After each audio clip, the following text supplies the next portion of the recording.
Teachers, kakatapos lang nga ng ating Catch-up Friday, last Friday, and we all know na sa next Friday ay gagawin ulit natin to since Catch-up Friday are all the Fridays in the month for school year 2023 to 2024. So, wag po tayo magsasawa na gagawa ng iba't ibang mga activities. So, after the activities na kinandak natin, of course, hihingan tayo ng narrative report. So, tayo ay gumawa na ng sample.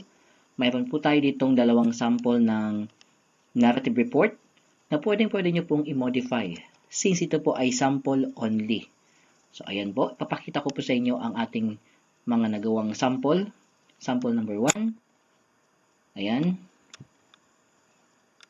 Then, dito po sa baba, may pictures na po tayong nilagay kasi po kailangan sa ating mga narrative report, may picture po tayo dapat. Documentation.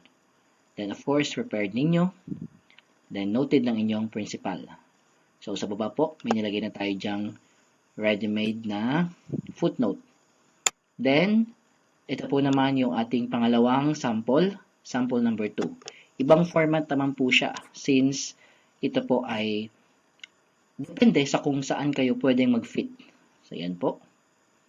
So, teachers, again, ito po ay sample only. Pinakita ko na po dyan, nang sa ganun ay hindi na po kayo mahirapan.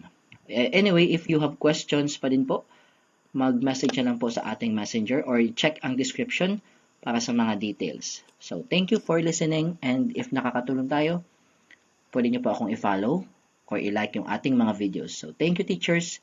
See you naman po sa next Friday.